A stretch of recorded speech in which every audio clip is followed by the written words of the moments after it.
So COROS sent me the Vertix 2 GPS Adventure Watch. Today we're going to take a look at it, learn all about it, and see if it might be the watch for you.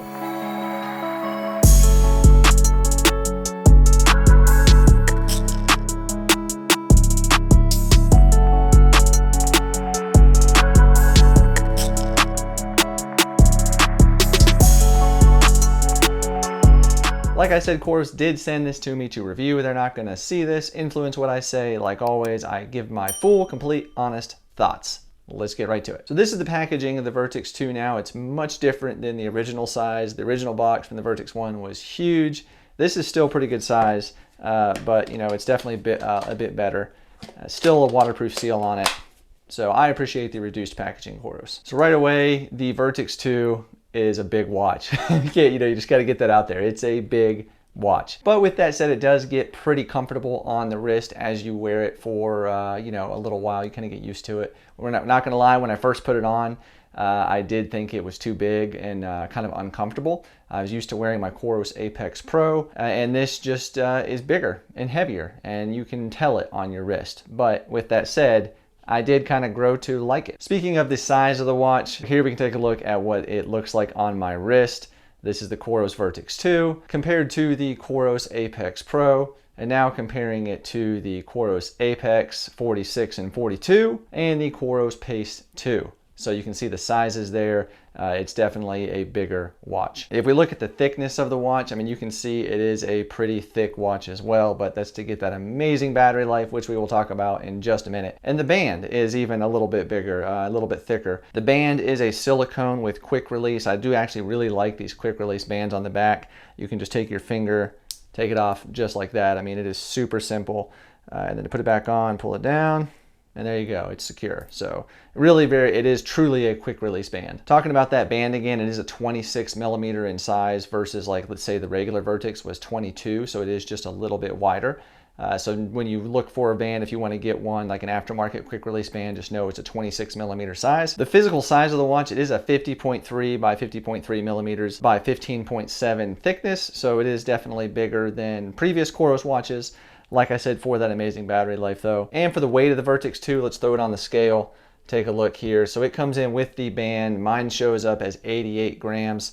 The website, they say 89 grams. So again, it is a little bit of a heavier watch, but after a while, you don't really notice it too much. So the display is a 1.4 inch, and you notice it right away. Looking at the watch, the display is bigger than the previous watches. It's 280 by 280 pixels, and it's 64 colors. So it's definitely an upgrade over the Vertix. The layout of the actual watch, as you get into the user interface, is different. I actually like it a lot better on here. Text messages are a little bit easier to read, which is all due to that display. It is a diamond light coating sapphire glass. So again, basically bulletproof. I mean, this glass is so scratch resistant. I mean, I've got my old Apex, which has the sapphire glass. I had that thing for 2 years and it has 0 scratches on it after thousands of miles in the woods. This will be the same way. It's just, you do not need a screen protector with the COROS diamond light coating sapphire glass at all. The bezel material is a grade 5 titanium alloy with a PVD coating, which brings it some really great durability. I did notice on this one there is a little bit of some scratches on the top of the bezel, but that's just, it might have been hit. This is a demo watch as well. This is one that COROS sends out to people to review, so they put it through a lot of good testing. So maybe another user might have, scratched it a little bit, possibly. But the glass is spotless. The cover of the watch is that same titanium alloy with PVD. On this one, it doesn't say grade 5, so I'm not sure the difference in the grade of the titanium, but there is some difference because they make a note of it on their website. So quickly, let's talk about some of the difference between the Vertix 2 and the Vertix 1, the original Vertix. The Vertix 2 has a colder operating temperature, so this will actually go down to negative 22 degrees Fahrenheit, whereas the original Vertix was a negative 4 degrees. So if you're going to be in a really cold environment, this is definitely the watch you want to go with for sure. And the operating temperature is up to 122 degrees Fahrenheit. So again, you can get in those deserts and be fine with the Vertix 2. So the Vertix 2 has an electrocardiogram sensor built into it. The Vertix 1 did not. It also has the HRV index, which you can do from the tool menu. You can run that test. It also has Wi-Fi, so you can connect directly to Wi-Fi with your watch now, which is pretty nice for doing those updates. And you can also have music. But one thing to note with the music is it's not like you're controlling music on your phone. You actually have to put the MP3s on the actual device. So if you download MP3s, purchase them from some store, you have to transfer them to the watch. So just know that you're not just controlling it like a streaming device on your phone. And then probably the biggest difference between the Vertix 1 and the Vertix 2 and any other COROS watch out there, or any watch on the market right now currently, this has the dual frequency satellite system, which I'll touch on that here in just a little bit. So it's probably one of the most accurate GPS watches on the market currently. All right, so let's get right to the biggest thing, is the battery life. Everybody knows COROS, awesome batteries. Totally changed the game with the Vertix 2. So in Ultramax mode, let's say you're gonna go do a multi-day stage race where you're not gonna have access to any charging at all. This thing will do 240 hours on Ultramax mode. That's just mind-blowing. But even better, so let's say you don't want to use Ultramax, because that does change the accuracy a little bit. We all know that. But you just want to use standard, normal GPS. 140 hours. You could go do Moab 240. You can do all sorts of races with this watch on standard GPS.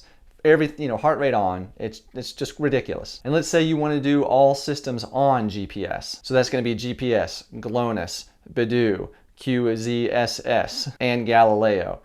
You can get 90 hours of GPS with this thing. So still, all full systems on, and just incredible battery life. And let's say you're going to go rock climbing on some crazy pitches, or you're going to be running in an area where there's rock overhangs, caves, or maybe through a city where there's a lot of tall skyscrapers, which we all know cause problems with GPS watches. Then you can turn on the all systems plus dual frequency GPS system, which gives the best GPS out there on the market right now, and you still get 50 hours of battery life. So again, that's over 2 days of battery life of constant activity. So there's really not much that you can do with this watch with that type of battery life. It's completely insane. And then daily use, like just as a smartwatch, text messages, whatever it is you're doing with, just wearing a watch, 60 days. So you can almost throw that charger away. Don't throw the charger away. You can almost do it and just have this watch for 2 months without having to charge it, which is just, I don't know how COROS does it, what they do inside this watch right here, but the battery life on these watches is just out of this world. And of course, the Vertix 2 has the ABCs of watches, the altimeter, barometer, and compass, as well as a gyroscope. So just has everything that you would want in a GPS tracking watch for outdoor activity. And it is compatible with the COROS Evo Lab, so you can see all those metrics now on the smartphone. You can also see it now on the COROS Training Hub, which comes out December 31st. So you can really do a deep dive. If you want to take a look at the COROS Training Hub, top right corner will be a video all about that. And the Vertix 2 has a plethora of activities for you to do. I mean, whatever it is, kind of sport you're doing, chances are it's going to be an activity on here. If it's not by some chance, there is GPS cardio, gym cardio, which you can use for those features. So you can use this thing for anything. I should note with the activities, if you are a rock climber, this is going to be the watch you're going to want to get, because it has multi-pitch mode, so you can set all it up however you want. I'm not a rock climber. I don't pretend to be. I don't know what all that means, but it has it. The other COROS watches don't. So if you climb, that should be important, I guess. Another new thing with the Vertix 2, which has now been released to other watches as well in the COROS line, is the camera control. You can actually control the Insta360, you can control the GoPro. So now if you're out trail running and filming a video, or you're rock climbing and you've got a camera set up somewhere away from you because you want to get a shot, you can turn it on with your watch. I haven't had the ability to test this yet because I don't have the GoPro 10, which is what this is compatible with. I've got the GoPro 8 still, so I couldn't test that feature, but I have seen other users test it and it looks pretty nice. And of course, let's talk about navigation. That's a big feature with this watch. It does have full-blown maps on it now. It comes preloaded with the global landscape map. You can download the topographic maps as well, select specific regions. If you want to see a video about that, top right corner, I've got plenty of COROS videos. Playlist at the end as well to check out all sorts of things on how to do structured workouts, all of that. But then with the large touchscreen, it's pretty easy to see that as well. You can swipe your finger around, move it around. It's very nice to have. As far as navigation goes, it doesn't get better than the Vertix 2 in the COROS line. It has everything you will need, basically. You don't currently have street names or trail names on the navigation. COROS has said that takes up a lot of space. So for space-wise saving, it's something they couldn't do yet. But I would imagine in the future we'll probably get that. That's just my thinking. I don't have any insight, but I'm just thinking the way COROS innovates and does things, I could see that happening. Okay, so let's talk about GPS accuracy. Everybody wants to know that too. I did a trail run wearing the COROS Vertix 2 and my COROS Apex Pro. Did a comparison. I had this on dual frequency mode because I wanted the absolute best case scenario with this. I was running in an area with some rock overhangs. I had the Apex Pro on GPS plus GLONASS. And here we can take a look. So this is a trail run wearing the Vertix 2 and the Apex Pro out in Pickett State Park, which has a fair amount of tree cover. Here we can see, if we take a look at the detailed statistics of the run, in red are things that they say are not good, green is okay, and yellow's mediocre. So up to 2% difference is acceptable, up to 5% it gets worse, and more than 5% is bad. Right off the bat we can see the ascent. So total elevation gain is a 26.6% difference, which is very bad. The Vertix 2 showed 546 meters versus 418 meters on the Apex Pro. There's just definite big difference there. Everything else looks pretty good in the green and the yellow. We have the average power is in 5.8. The descent, again, elevation is 20.3% different, with the Vertix showing more descent. So yeah, another bad one there. The rest looks, okay. The maximum power is quite a bit different as well, 40% difference. That's a big deal right there. But the rest is okay. This is pause time. We didn't pause at all, so I don't know why it shows a difference. Okay, moving on to the actual GPS. Let's take a look at the tracks. The COROS Vertix is in the orange color and the Apex Pro is in blue. Okay, we started at the Middle Creek Trailhead, and right away you can see the orange, being the Vertix 2, is basically on the road. Like, it's much closer. There's a lot more GPS drift from the blue Apex Pro. It's a lot wider of a path. That shows I'm not even on the road. So I switched it to terrain mode now, because we're about to get off trail. Right here is where we switch to single track trail. The trail does not show up on this map, but you can see that the orange does appear to be a little bit tighter on what is a turn, and that is again the Vertix 2. And it just looks like it might be a little bit tighter line, possibly, as we continue along the route here. Now this section here is interesting because, so right here we came down a ladder and went down. We actually did cross a creek about in this area. But we didn't go this far before we crossed the creek. It was only a little bit of a distance. Like, the blue line of the Apex Pro is probably more accurate as far as the actual distance traveled before we crossed the creek again. The Vertix 2 still shows us on the other side of the creek till way down here, which was not accurate. So that's it's definitely interesting for sure. All in all, looking at it, I mean, it does appear to be more accurate of a GPS track. Whether or not the elevation gain, we could assume that maybe it is more accurate as well. During the run, I was a little concerned about the difference between the elevation and the distance in the watches. 12-ish miles, depending on which watch. I ended up about 0.2 of a mile further on the Apex Pro versus the Vertix 2, which is really interesting. But 400 feet of elevation difference between the Vertix 2 and the Apex Pro, which is just very odd. But after looking at that overlay of the two activities, I will say, in my opinion, I do think the Vertix 2, especially with the dual frequency mode, which I tested, was the most accurate of the two watches. You could see that, especially on the road there, on Divide Road, you could see that the GPS track was on the road, almost directly on top of each other. When we went on turns, you could see it was a little bit tighter on that turn, whereas the Apex Pro had a little bit more drift and wider. So I do think, as far as COROS watches goes, this is going to be the most accurate, the Vertix 2 that is.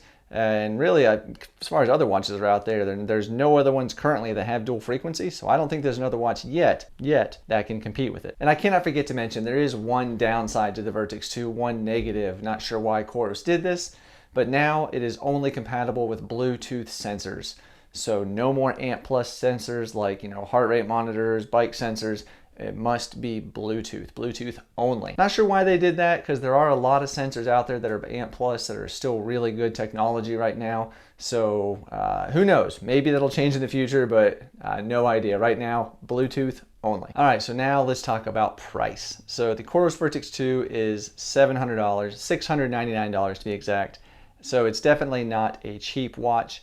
It's the most expensive watch in the COROS line. And who's this watch for? So if you are somebody that wants to have the best from a certain brand, and let's say your brand is COROS, this is going to be it, the Vertix 2. It is the best watch they have, for sure. It has the most capabilities, the most features, the best battery life, best navigation. It's the best. So if that's what you want, this is the watch for you. If you're maybe not a rock climber, where you need that multi-pitch activity, or you need that dual frequency for the rocks, so that's where a lot of that is designed for.